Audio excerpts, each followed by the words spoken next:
Salut à toi public, dans cet exercice où nous allons à nouveau exploiter les relations de conjugaison. Donc l'image A'B' obtenue par une lentille de convergence de 12,5 dioptries, tiens j'en profite, la dioptrie c'est l'inverse de la distance focale. Donc si tu fais 1 sur OF' ou 1 sur F', tu tombes sur 12,5 et ça te donne la valeur en termes de dioptrie de la vergence, ça s'appelle la vergence de ta lentille. Elle est observée sur un écran situé à 40 cm de la lentille. Déterminer la distance focale de la lentille. Donc là, on utilise la formule de la vergence. La vergence donnée en dioptrie, c'est l'inverse de la distance focale. Donc la distance focale, c'est l'inverse de la vergence. Donc 1 sur 12,5, ça nous donne 8-10-2 mètres, à savoir 8 cm. Ok. Généralement, ce que je t'ai déjà conseillé dans une autre vidéo, c'est de garder finalement les distances exprimées en mètres. Ça évite les confusions et souvent les erreurs sur les calculs.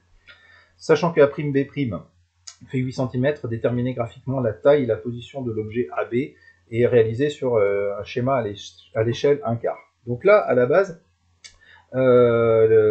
finalement, c'est faire le trajet inverse, parce que là, on te donne la position de A'B', c'est une image renversée, elle fait 8 cm, elle est située à 40 cm, l'écran est situé du côté image de la lentille, il est situé à 40 cm, donc tu fais ton schéma à l'échelle, et après, tu vas tracer les rayons, entre guillemets, à l'envers, tu refais l'inverse de la démarche habituelle qu'on a pu évoquer jusqu'à présent, pour pouvoir déterminer la position de l'objet. Donc tu vas prendre un rayon qui émerge parallèlement à l'axe optique, forcément c'est que avant il est passé par le foyer objet.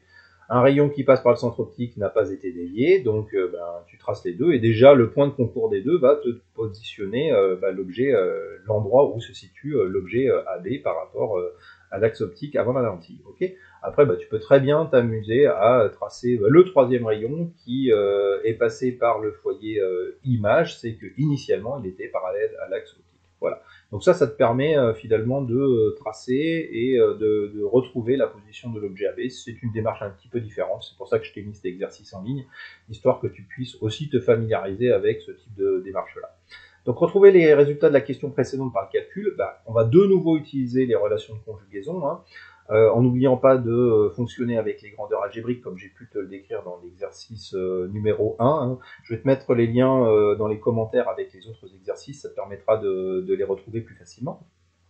Donc ici, ce qu'on me demande de trouver, c'est OA, ok, donc il va falloir que je passe le OF' de l'autre côté. Donc si je vais avoir 1 sur OA, ça me donne 1 sur OA' moins 1 sur OF'. Donc la relation que j'ai écrite ici. Après, j'aime bien tout mettre sous le même dénominateur, histoire d'avoir une relation propre. C'est plus facile si jamais tu veux intégrer ça dans un tableur pour faire des calculs plus rapidement. Donc ça te donne OA, 1 sur OA qui est égal, en mettant tout sur le même dénominateur, à OF' moins OA' sur OA' fois OF'. Après, tu renverses ta relation, ce qui te donne OA est égal au produit de OA' fois OF' sur OF' moins OA'.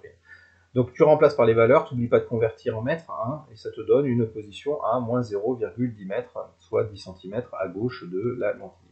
Voilà, donc d'avoir une grandeur négative ici, ça c'est plutôt normal.